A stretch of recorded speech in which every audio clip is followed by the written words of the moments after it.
think that family over everything gets toxic when there's no boundaries and when our intent is transactional. So if we just say family over everything all the time, but there's no boundaries, and then our intent is transactional, that's when the family feuds. And then if we don't have the tools, it's a wrap, right? What's up, y'all? And welcome back to Practice, the podcast where we fuse research and culture to help you develop the mindset, habits, and skills you need in order to live out your purpose with confidence. I'm your host, Coach Rees, and this is episode 10. And today we're talking about family, y'all. Let's go. We're talking about practice. Not a game. We're talking about practice. Practices are meant to be competitive. They're meant to be competitive. If your practices aren't more competitive than the games themselves, you're doing the wrong thing. Mm-hmm.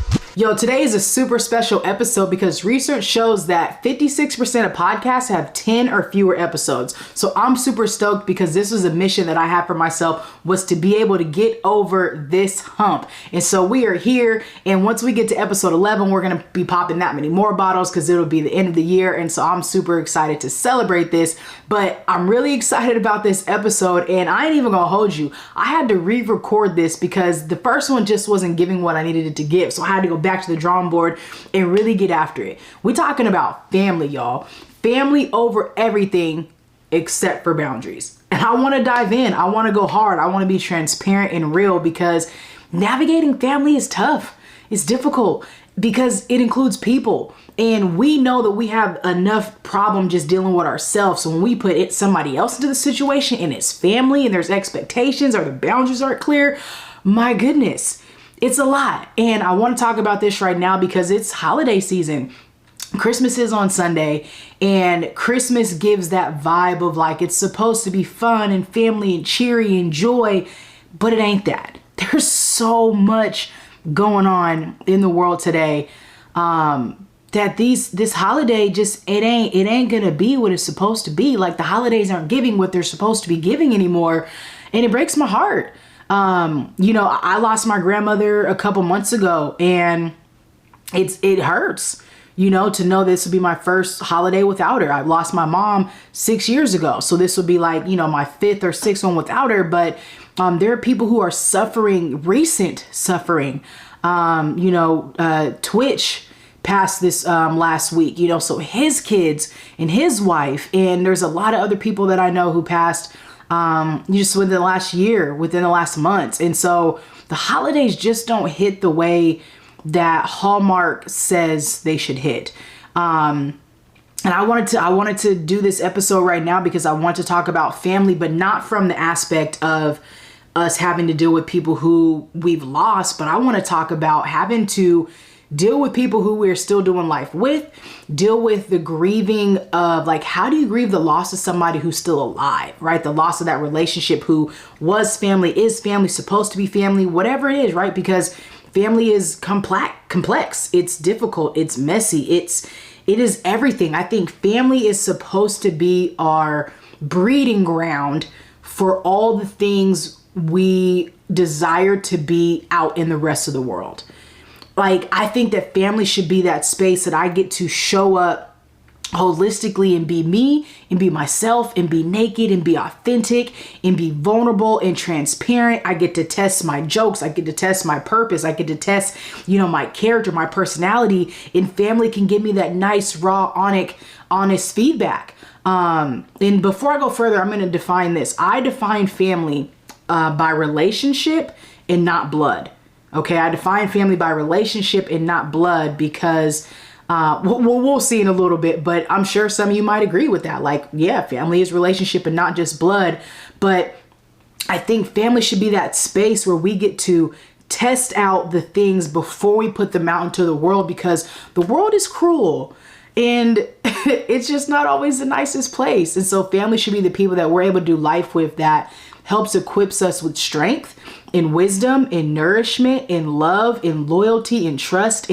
But it also is a space that we get to test out our ability to navigate difficulties and navigate challenges in conflict resolution and conflict management. Family should be the space that we have the ability to grow our emotional maturity and our emotional confidence. And we are able to then take that from our family unit out into our friends and our confidants and our mentors and our acquaintances and our community and villages, because our family has nourished and prepared us and equipped us with the ability to do that.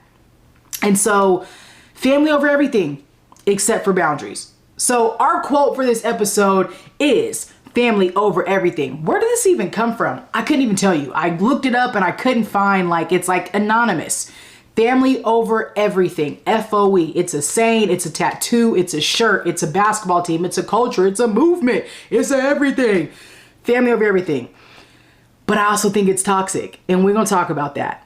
But before we do, the theme song for this episode is Family Feud by Jay-Z and Beyonce. And I promise you, I tried to find some other artists, but I just really rock heavy with them. And the song, it fits. Okay, the song just fits. So Family Feud by Jay-Z on his 444 album.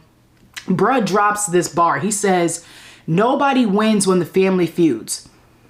Psh, period. Nobody wins when the family feuds, right?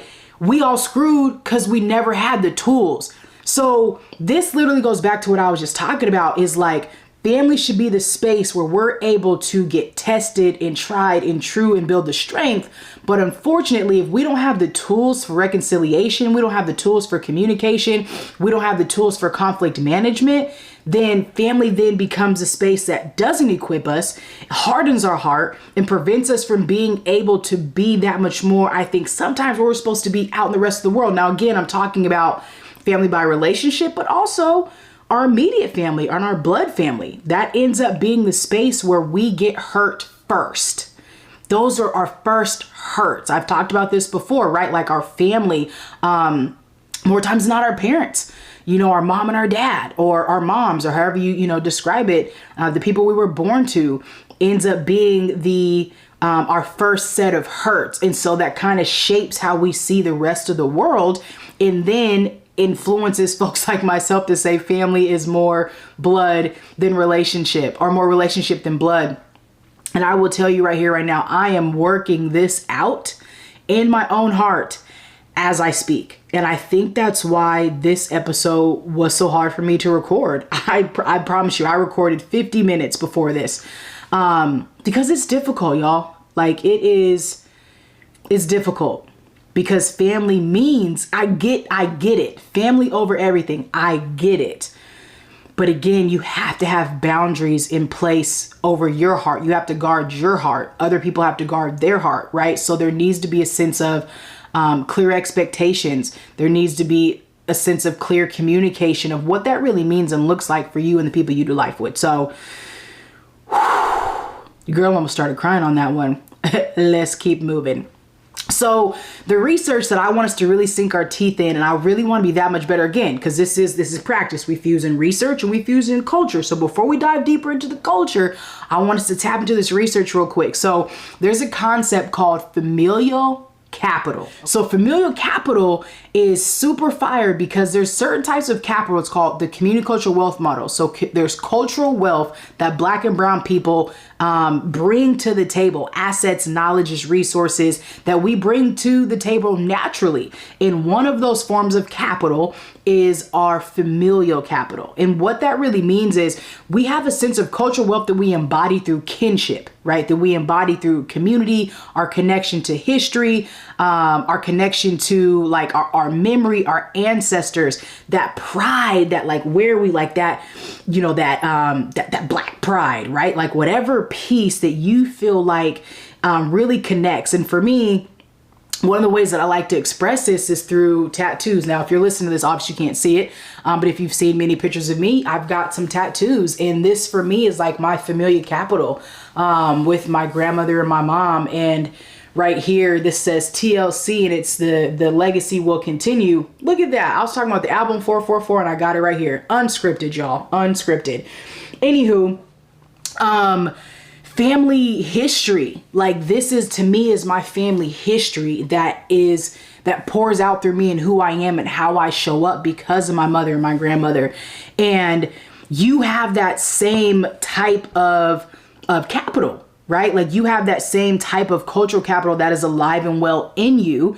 And it's important for you to be able to recognize this and recognize that this is something that empowers you. This is something that you can leverage in order to grow in your authenticity, in order to grow in your self-awareness, is looking back. And I know for some people, that's not always the easiest. If you've been adopted or in foster care, or you don't know your family, you're really so disconnected, or whatever it may be. There's the nurturing, the village that you grew up in, right? The community you grew up in also molded you to be the person the way that you are today. But if you do have connection to your blood family or immediate family in any way, I would encourage you to have conversations with those folks, so that way you can find out that much more about you and who you are, and what sense of pride can you kind of pull from those spaces, or what can you learn from them that'll help you become your best self as you continue to grow and living out your purpose. The other thing that comes with familiar capital is it helps us develop a healthy connection to people. And so what's cool about this is, and you see this a lot in, again, Black and brown villages, is that like my homeboy, my friend, my homegirl, whatever, we've been friends and cool for so long that she become my cousin. You know what I'm saying? She become my sister. She become my brother, or yeah, that's happened too. My sister became my brother. It's another story. But, or my friend became my sister, whatever it is, right? Like, you've done life with these people for so long, and there's a lot of history there. There's a lot of connection and relationship, that these people who were strangers to friends now became family. And this is something that's a form of capital for us, because it helps us develop a sense of understanding and morals and character. It helps develop our personality. So this is the framework that we're going to be moving with from a research stand. Is I want you to know that your familiar connections are something that you can leverage as a form of capital as you continue to grow and living out your purpose. But I want us to think about now, as we shift into the movie world and we're looking at culture, I want us to think about the series of Fast and the Furious. Fast and the Furious is fire. And if you're like me, every single time I left the theater and I went to drive, I was like, I was doing my thing. But anytime I found out that one of the new movies was coming out, I was excited for so many reasons. And when I really sat and thought about it, it was because of the relational aspect. Like, the family, like Fast and the Furious embodies family over everything, but it also embodies the non-traditional family over everything. And that's what I want to point out here. This is where we really see that familiar capital of people who were strangers to friends to family, in loyalty and trust, were embedded, and we rode that thing out.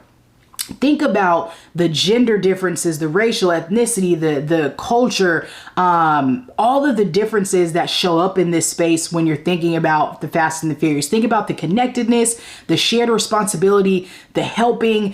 Think about Dom, right? Like Dom, I left every Fast and Furious movie being a better coach, because I want to be like Dom. I wanted to be that person who just embodied that loyalty and trust and respect, and brought people in and made people better, and people wanted to be around because they felt better. And we tackled this large task, and I was strong like Dom. Like that's what I saw. But he embodied loyalty. There's a couple quotes that he says, I don't have friends, I have family. And another thing he says is, you don't turn your back on family even when they do. Okay, Pastor Dom, that's tough right there. Another thing that I thought was fire is, he said, there's a scene where he says, the most important thing in life will always be the people in this room right here, right now. So when I think about the family aspect of loyalty and love and respect and trust and go hardness and kinship and connectedness and food, I think of Fast and Furious. I think it's one of the best examples. I'm sure there's many more, but I think it's one of the best examples that we can see it displayed and played out. So all of that to say is, we love family. We love the family thought process, the family aspect, the family dynamic. Like I'm saying that kind of loosely, but I also think that we've been starting to use the word family a little bit loosely. deep down inside, I don't care whether you're an introvert or an extrovert, we are wired to do life with people. Now, I mentioned last week that there's a danger in isolation. Yes, but there's also time for isolation. There's a time and a place for everything. But as a human being, we are wired to do life with other people. And this is where the concept of family and familial capital comes into play. Before I go further, I want to talk real quick about the difference between social capital and familial capital. Social capital is more so based off of your networks and the networks, right? The networks of people that you know, so that way you can leverage in order to get some other type of gain, more in a kind of professional type, in a professional realm. But I also think the difference between the two is intensity, right? Intimacy, connection, and connectedness on a deeper level. That's that intimacy piece, right? And so I mentioned that because familial capital is something that we need as humans, as the personal part of you, while your social capital is also something that you need for the professional aspect of you. And your familial capital sometimes can become professional capital or social capital as well along the lines. But we're wired for community, y'all. We are wired to do life with people. And what's cool about about family is there's even a scripture in the Bible where it says, you know, a friend sticks close, but a brother is there in times of trouble. So I would say a brother or a sister, whatever. And I think that's why family means so much to us, and why I think Fast and Furious is such a great example amongst other things, is it shows that, like, in a time of trouble, who am I calling? I should be able to call my brother. And I got a brother, shout out to you, Just, that I know that I could call in a time of trouble. Just hands down. Absolutely. No doubt about it. And that's what family is for. That's why it should be family over everything. The other piece is families are supposed to's, right? Again, going back to Fast and Furious, it's the people that we're supposed to be able to trust, the people that's supposed to be loyal to us, supposed to be able to show up in times of trouble, the supposed to, right? Our parents are supposed to, our mom, our dad, or whatever are supposed to. But the thing that sucks is they don't always. And that's why I call it is the supposed to's, is because this is where the hurt comes in. And this is where, if you don't insert boundaries, this is where the damage is done. This is where the family feuds. And if we don't have the tools to be able to be healthy, to heal ourselves, to have reconciliation, to be able to have conflict management, if we don't have those tools, the family will feud and it'll be a wrap. And I think that TV has done a great job of helping us romanticize, right? Romanticize the unrealistic expectations of what it means to be and have a family, right? Like, I think about the 2-parent household, the traditional, for lack of better words, mom and dad and 2 kids and maybe a dog. And then you have the friend that came over. I think of Boy Meets World. And, you know, you never really saw Sean's family, but Sean was always over at Corey's house, you know, like that was always their thing. And then you had Mr. Oh boy across the fence, Mr. Feeney, you know, always stuck his head up and over. He was kind of part of their family in a weird way. And him and Corey, just random. Anyways, I think about the Huxtables. I think about Family Matters. And you think about Urkel. Did Urkel have family? I don't know. But he was like a part of their family, right? And then you think about Sister and how their families ended up blending together. And then you had Roger, and Roger was a part of their family. And I've had some major Roger moments in my life where I've been Roger, I've been Sean, I've been, you know, Steve Urkel. And I think, and I'm just being flat out transparent, as somebody who was raised in an only parent household. I have siblings, but I wasn't raised with them. I sought out family in other spaces. So I became the Roger to other families. I became the Sean. I became the Urkel to try to be in, you know, sort of fit in to get the family that I saw on TV. I'm having therapy right here, right now with y'all. I told y'all, this is just as much for me as it is for you. So I don't know if anybody else can relate to that, but that's how, you know, family has been kind of molded for me, you know, in my mind. I also think about Fresh Prince or That's So Raven, or The Proud Family, right? All these different shows are based around family that help us dream up or romanticize what family is supposed to look like or be sometimes. And some of their conflicts are big, but not really. Anyways, they give us sort of an idea, right? But now the world looks extremely different than what it did, a long time ago, where houses look different, family makeup looks extremely different than before. But I don't want to hang on that for too long. But the point of that is to really just say that I think that sometimes TV sets us up for unrealistic expectations. And when you grow up, you're like, wait, that's not how it's supposed to be. This ain't it. Like, this ain't like, huh? Right? Like you get hurt. So first you kind of get hurt from the like people in your real life. Then you get hurt by the people in TV because your real life don't really look like the TV. It's a whole mess. Shout out to therapy. Moving on. So I think that family over everything gets toxic when there's no boundaries and when our intent is transactional.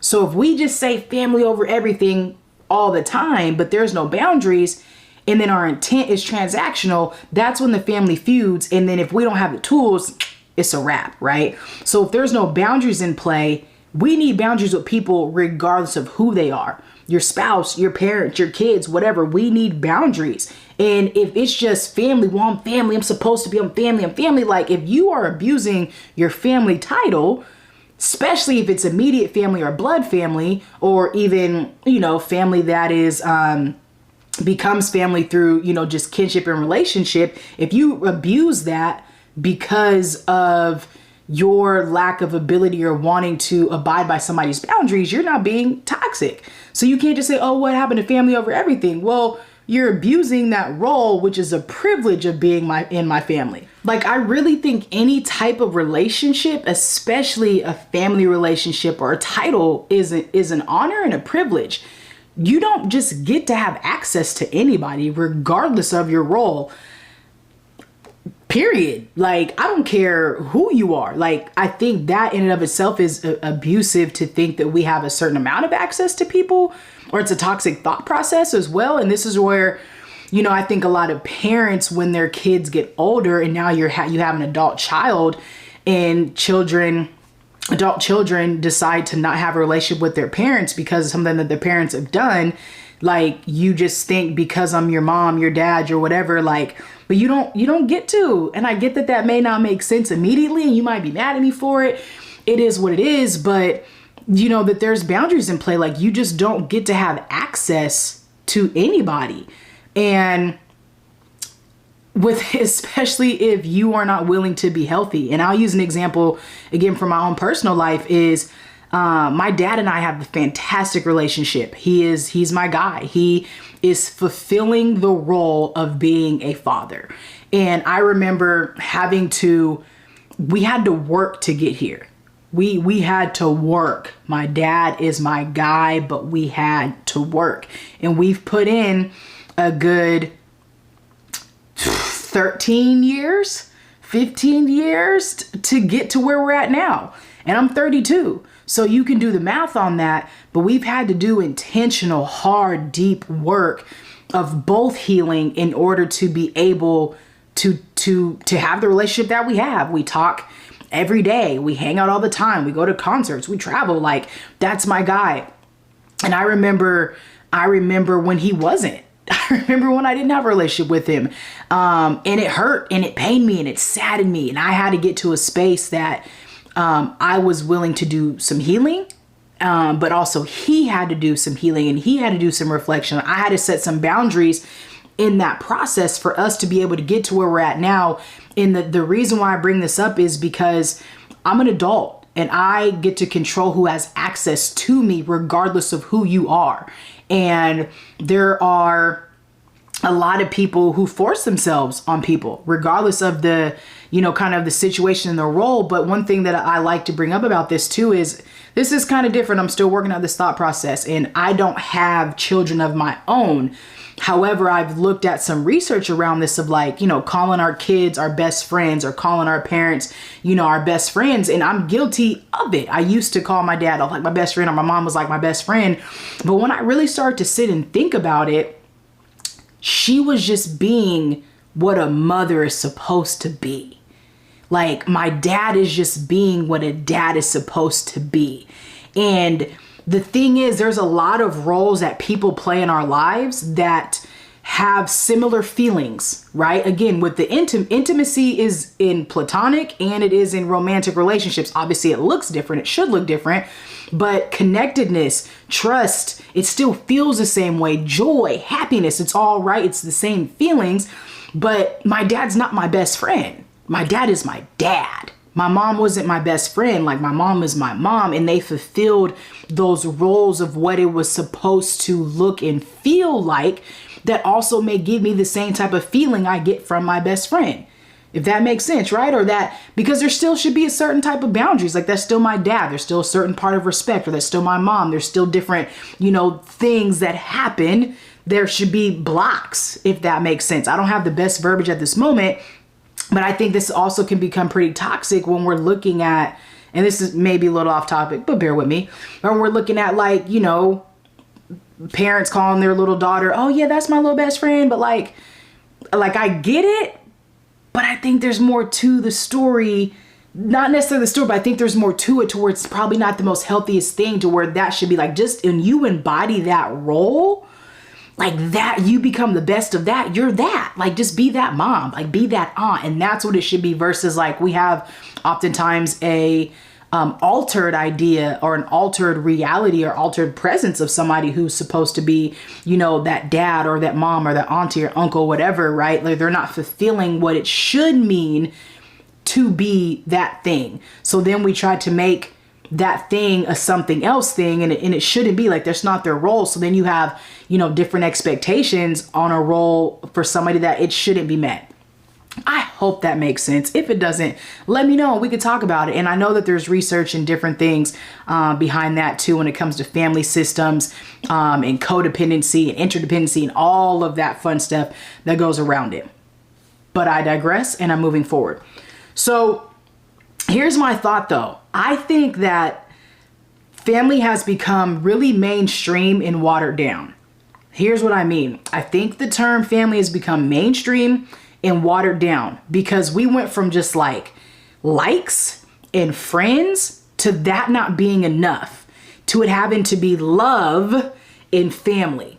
Like, likes and friends got played out. So then we said, okay, now let's have love and family. And now those are the things. So family has now become watered down in mainstream. Like, think about, there's businesses, and when jobs recruit you, or even as a basketball coach, right? It's like, yeah, we have a family atmosphere, can be a part of our family, or at jobs, like, this is a family here. Like, it's not, because this is transactional based, and we have to stop treating transactional situations as it's something to have a familiar vibe. Stop trying to put familial vibes around transactional situations, because when something happens that disrupts that familiar vibe, like, that, it just ain't gonna work. It ain't family no more. You know what I'm saying? Like, it's business till it ain't, it's family till it ain't. And so it's really important to make sure that we're not muddling the familiar aspect. We're not muddling, right? Like, that friendship, like, just really call it what it is. Like, you can be a nice person, we could be cool, but that don't have to make us family. That don't have to make us friends, because the expectation is there. And then when the expectations get missed, now I'm sad. And it's like, whoa, wait a minute. I thought we was friends. I thought we was family. I thought we was bros. But it ain't, And so I think, right, there's a lot of, especially in sports, like, and again, I am guilty of this, and I've had to grow out of this as a coach. We had shirts, family, right across the chest. But what happened when old girl didn't play? You know what I'm saying? Like, her and her family had been beefing. It wasn't family then. What happened when, something goes down? What happens when, like, season's over and now you don't talk to each other anymore? What happens when there's dissension? What happens when all these other different things, that are transactional based, especially in sports, is transactional based? I get that you want the culture within your workspace, within your teams, with all these things. I get that you want a vibe or an aspect of it, but I think calling it family is abusive and it's toxic, and we got to get rid of it.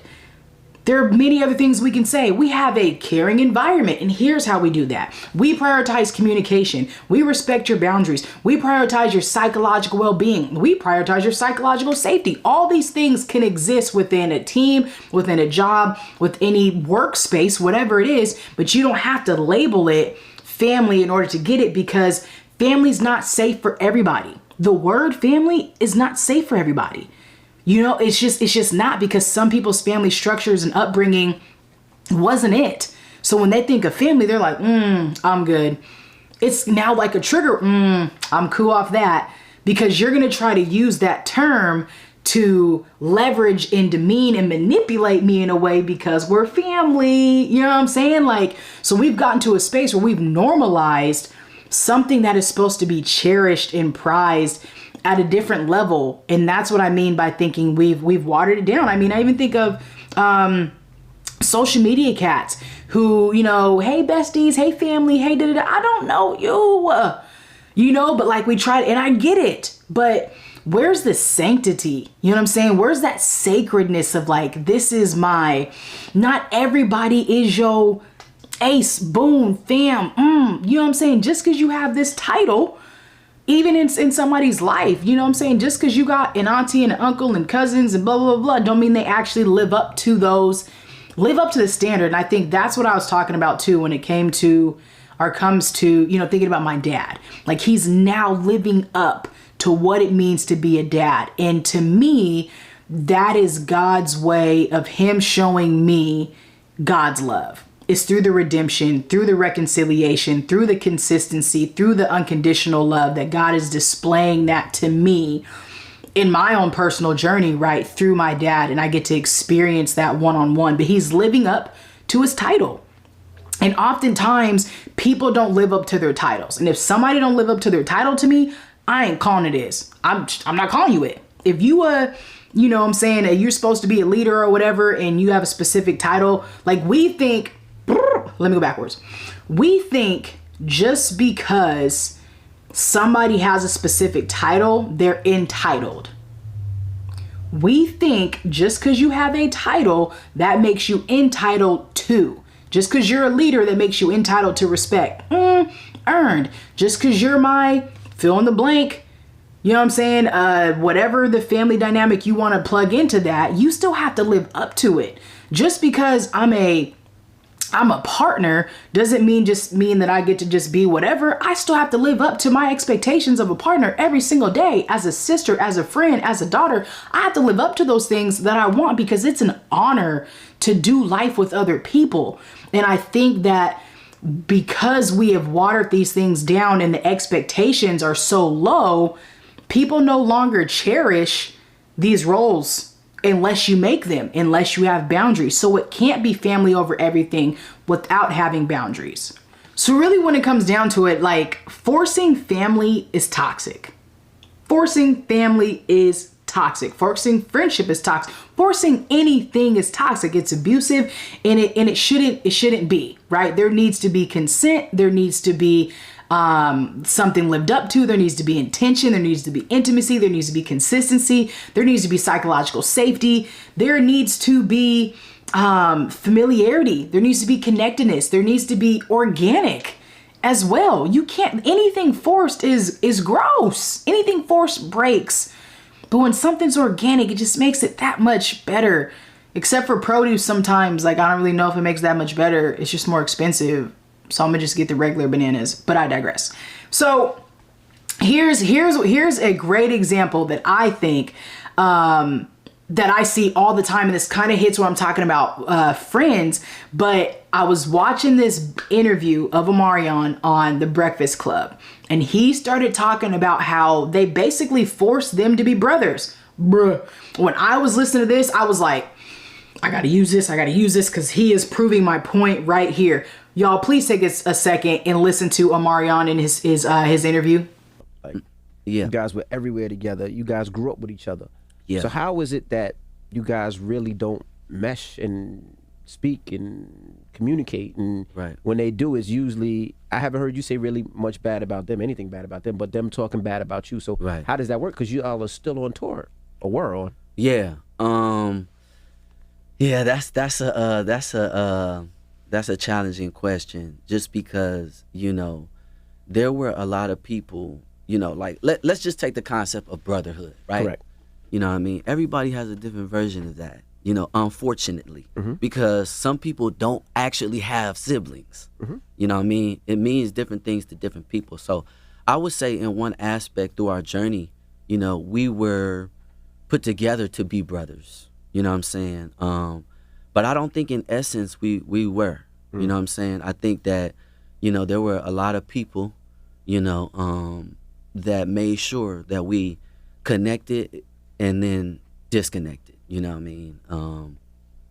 You know, certain people on our journey, it's almost like we were made to be brothers to be secret enemies. You know what I mean? And there's only certain stories that could kind of, you know, embody like what that means, you know, because I believe in real brotherhood, jealousy doesn't exist. You know, you might feel like, okay, well, dang, look at my bro, he going up. I want to be inspired, but it never makes you vindictive. It never makes you jealous. It never makes you go past a certain point. So if you hear this, he says a couple things. He says they were put together to be brothers, right? Like it was a setup. They weren't the Jackson 5. It was a setup. They were put together to be brothers to fall apart. My goodness. So this is like a team. When you try to put your team together to be a family, but you don't have in all the other structure, it's going to fall apart. When you try to force family or you force any relationship without boundaries, communication, emotional maturity, emotional confidence, it's going to fall apart. Again, Jay-Z said, nobody wins when the family feuds. We're all screwed because we don't have the tools. If you aren't emotionally confident, if you aren't emotionally mature, you don't have the ability to handle and get us to reconciliation through conflict management, we're screwed. And Omarion talks about this here, and I love it, but he also talks about how, like, people have different definitions of brotherhood, and you can see the difference. And I felt this, like, I have blood sisters, but we don't really have any relationship. But I also have sisters and brothers who aren't blood, but our relationship still is major different because I didn't grow up in a household with brothers or sisters. So it looks majorly different than somebody who may have. And I think Omarion points that out again to where, you know, we have a lot of these notions about brotherhoods and sisterhoods and all these things, but it means something different to everybody because some people really had to live with it. And then some people just had it through other spaces. Like I still never really lived with anybody in that way to be able to fully embody it in the way that sometimes it's forced on other folks. The other thing that he said that I thought was really cool is he said that they were made to be brothers just to be secret enemies, and it was the people around them. Boy, he said they were made to be brothers but felt like they were just to be secret enemies because the people around them, like the folks around them, influenced them to disconnect. Like they were connected to disconnect. Like, I know y'all can look at your life and some of your friendships and think some of the same thing, and some of your family things, dynamics, and think some of the exact same. Like how? Like who else is around that is speaking into these spaces again where family's supposed to be here? You shouldn't be able to say nothing to me without expecting me to say something over here. You know what I'm saying? Like you shouldn't expect that you just have the ability to pull me down or them or whatever. And without it, like, nah, like that shouldn't even be the case. And unfortunately, right, that sounds like that was the case here with the B2K drama. And we've kind of seen how that's played out if you've paid attention. But he mentioned like real brothers don't get jealous. Like when you see one of your brothers going off, you should be inspired like, yeah. He didn't do that, but that was my definition. But it doesn't make you vindictive. And I think that that's true. And that's something that I think is important to recognize, right? Like, is jealousy shouldn't be something that happens within that space. Like I can't be psychologically safe with you if I feel like you're jealous of me, period. Like I cannot be psychologically safe with you if I feel like you're jealous of me. It just won't happen. And because your energy is going to precede you and mine is going to precede me, and we are going to clash and the family will feud. And if we don't have the tools, it ain't gonna work. All right, y'all. So as we wind down, I want to point out and make sure that you guys follow Nidra on IG. She dropped something recently and she said, due to generational trauma, some people don't have elders. They have people in their family who have grown older but not wiser. I'll wait. Due to generational trauma, some people don't have elders. They have people in their family who have grown older but not wiser. My goodness gracious. Just whole mic drop. I even got a mic. Here's why this is so fire. And I read it. I got weak in the knees because I've experienced this personally. And I believe that everybody has probably experienced this personally. And again, just because somebody is older doesn't mean that they have the emotional maturity and the emotional confidence to be able to handle adversity, to be able to handle conflict, to be able to have conflict management, to be able to recognize, okay, boom, when the family feuds, do we have the tools? If somebody's older and they don't have the tools, it's going to result in a clash, a forever clash. And that's where boundaries must go up in order for you to protect your peace, in order for you to be able to assess, is this a situation where I need to protect my peace and pursue reconciliation, protect my peace and learn how to have conflict management? Because a lot of times we just go, I got to protect my peace and leave it there. But we don't pursue reconciliation at the same time, protecting my peace and having my boundaries, but also assessing, do I still need to learn conflict management? Is this situation something that's going to teach me how to manage conflict, how to communicate and have difficult conversations, right? I think that that's something important, and it's unfortunate when you don't have, or when somebody sits in an elder position but isn't wise and isn't able to pass down wisdom to you, or isn't able to model what it's like to be, an elder. And I think that's why a lot of us, especially, millennials and Gen Zs, are just frankly feel let down by our elders in every way, is because we are seeing them not display emotional confidence, emotional maturity, emotional intelligence, however you want to say it. And it's unfortunate. So age, like Aaliyah said, ain't nothing but a number in this way, because unfortunately you're getting older, you're having more birthdays, but you haven't been able to heal your intrapersonal trauma that's preventing you from being able to be the wise old elder that you should be, that the people, your familiar aspect needs. And this is where being able to choose your family, I think, is really important, and being able to say who has access to you becomes that much more important. So this is where I really think you're right. Forcing family without boundaries and proper communication tools and authenticity becomes a threat to my existence. If you are trying to force family and without having boundaries and proper communication tools, and being authentic and pursuing with emotional confidence and emotional maturity, that becomes a threat to my existence and my purpose. And I ain't having it. And neither should you. She also talked about a couple other things. I'm going to throw them up here real quick, and I want us to just look at these. And please make sure you follow her and give her support. She's got a couple books out, so make sure you cop those as well. You are not alone. There's no such thing as a perfect family. Please hear that. I think that we definitely see this again with social media, which is great too. Like, you see the dope, you see all the pictures of everybody like, oh, their success, their fame, their money. But I've got a couple examples that are like, whoa, like Master P and Romeo right now are beefing on Instagram. Just out loud. We've been knowing Romeo, make your elbow swing, and Master P, woo woo, for forever. You know what I'm saying? Like, we feel like we part of their family. Hooty hoo. But they're beefing, like, I thought they was cool. I didn't know, because I don't know them. But again, that's the illusion that social media can give. But also what we see is, like, Romeo was dealing with the pain of losing his sister. Master P's in with the pain of losing a daughter, and I know firsthand what that feels like with losing a sister and my dad. So I get the grieving, but it sucks that it has to happen right on, like, in front of everybody's face. But again, no family is perfect regardless of how much money, that anybody, or fame that anybody has. The other, think of like Kirk Franklin is his son. Last year, Kirk cussed him out. He said, "Don't you ever disrespect me." We heard Kirk turn into Plies, and it was like, everybody was like, "Get your son, Kirk." Like, you know what I'm saying? It just is what it is. But again, nobody's perfect, which is the whole point of being human, I think, is to display that we're not perfect. But again, no family is perfect.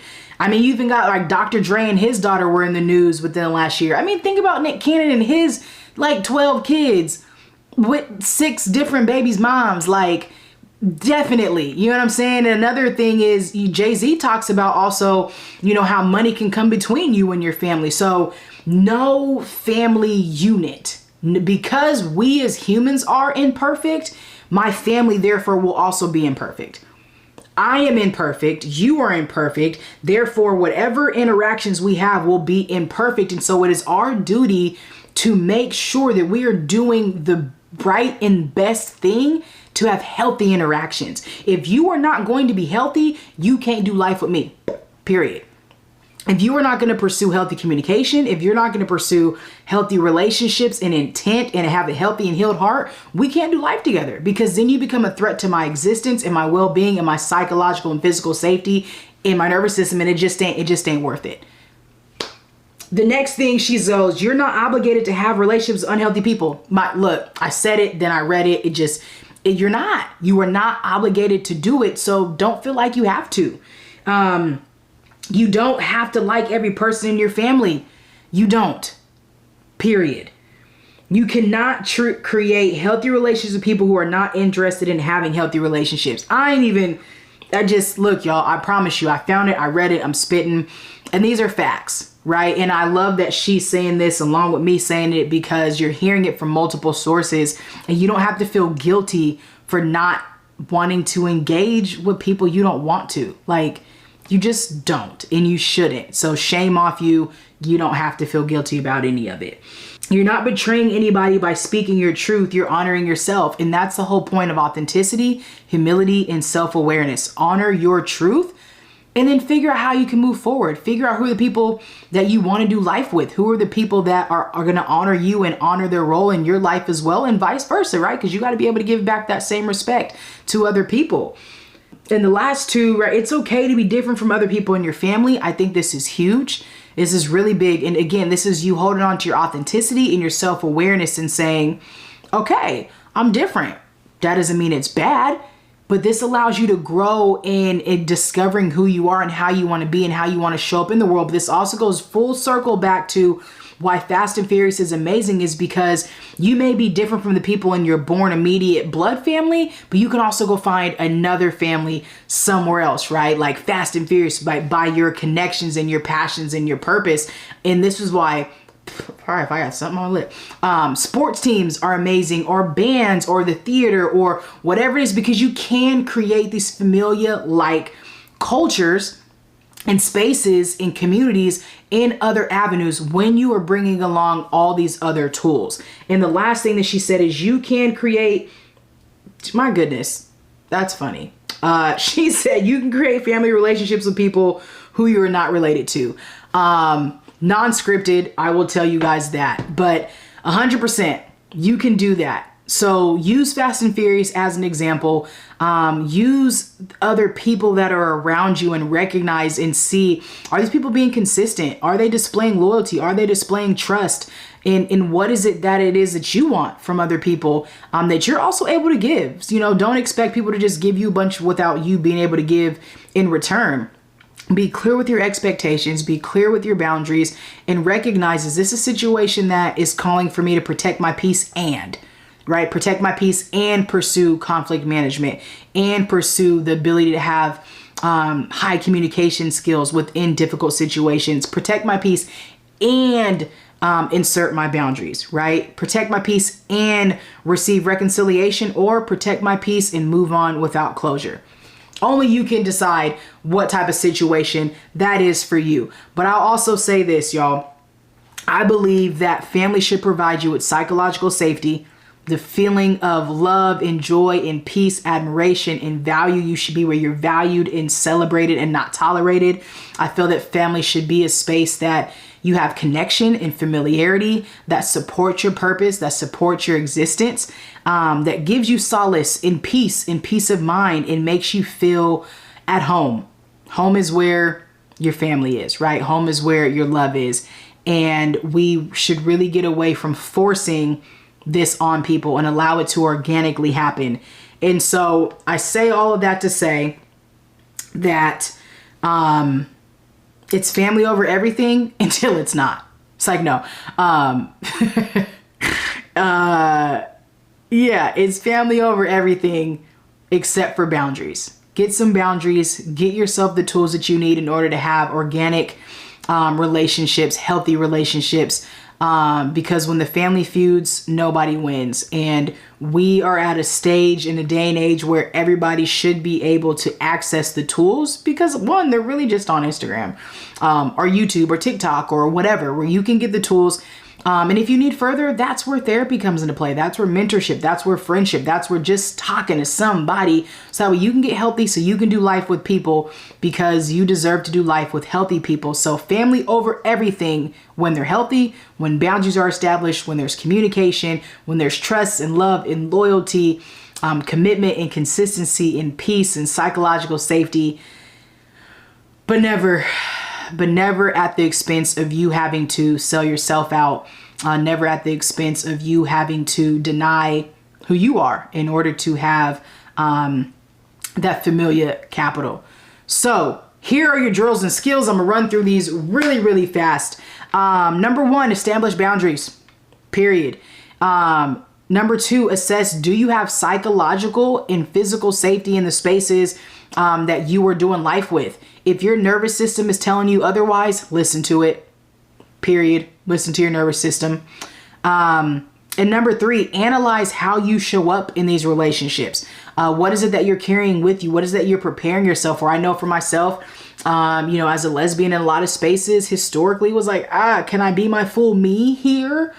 And if not, then now it's like, it just is, I be forgetting that I don't have no hair and I'm a lesbian. I'd be like, oh shoot, like I be forgetting until you remind me, but that's not everybody's case, right? But think about it. What are the things you have to prepare yourself for when you are going into and having to show up into these spaces, especially during the holidays? Recognize that. Like, what is it that you're carrying with you? And do you even still want to carry that anymore? So I appreciate y'all. I am glad that I redid this episode because the first one just wasn't giving what it was supposed to give. So,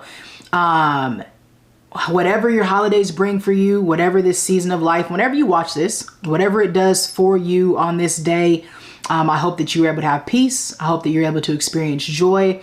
I hope that if you have any relationships that you want reconciled, that you are able to do that. I hope that on your grieving journey of grieving the loss of people who are still alive, that you find peace, whether there's reconciliation or it is, ending with no closure. Regardless, I hope that you are surrounded with love in some way. I hope that you are able to experience life to its fullest. I hope that your hope is renewed, that your optimism is renewed, and your psychological well-being is high. This is Practice the Podcast, where we fuse research and culture to help you develop the mindset, habits, and skills in order to live out your purpose with confidence. I'm your host, Coach Rees, and that is it for episode 10. I love y'all. Peace.